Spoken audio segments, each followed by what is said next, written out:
Teusa took the challenge, rushed to his side, and reflexed bow in hand and quiver bristling shafts, he loosed a splattering burst against the Trojans.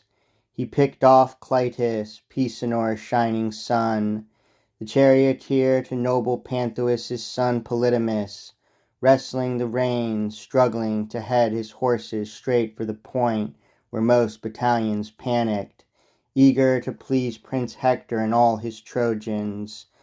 Clytus raced on, but his death came even faster. No one could save him now, strain as they did.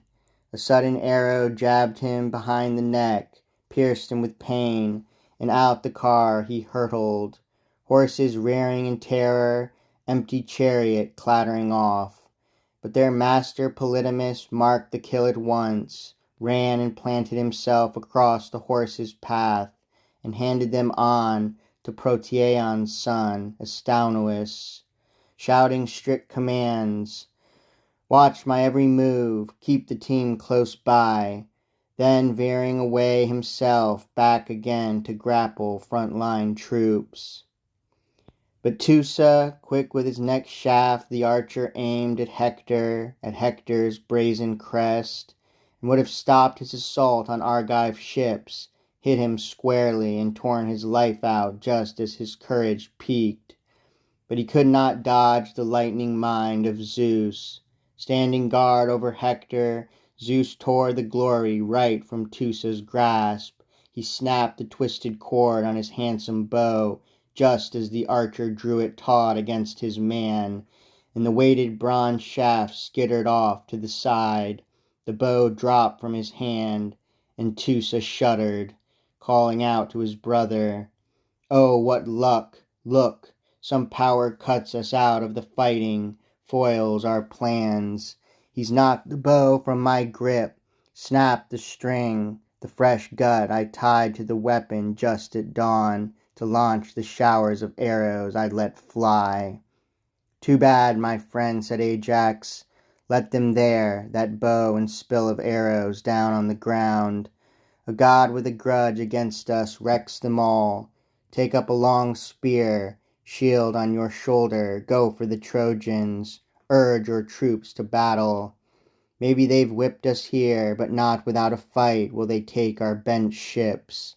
Call up the joy of war." At that his brother dropped his bow in a shelter, slung a shield on his shoulder, 4 plies thick. Over his powerful head he set a well-forged helmet, the horsehair crest atop it tossing, bristling terror. And taking a rugged spear shaft tipped with whetted bronze, the archer went on the run to stand by Ajax's side. But Hector, seeing Teusa's arrows in disarray, let fly a resounding shout to all his units. "Trojans, Lycians, Dardan fighters hand to hand, fight like men, my friends, call up your battle fury.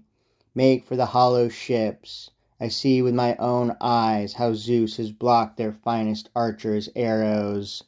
Easy to see what help Zeus lends to mortals, either to those he gives surpassing glory, or those he saps and wastes, refuses to defend, just as he wastes the Argives' power, but backs us now.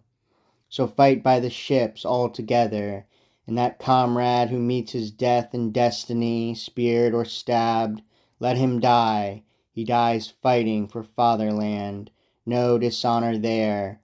He'll leave behind him wife and sons unscathed, his house and estate unharmed, once these Argives sail for home, the fatherland they love."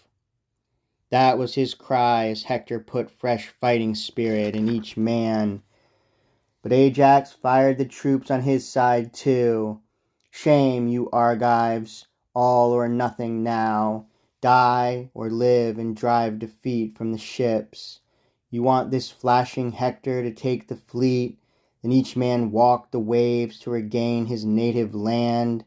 Can't you hear him calling his armies on, full force, this Hector, wild to gut our hulls with fire? He's not inviting them to a dance, believe me. He commands them into battle, No better tactics now than to fight them hand to hand with all our fury. Quick! Better to live or die, once and for all, than die by inches, slowly crushed to death, helpless against the holes in the bloody press, by far inferior men.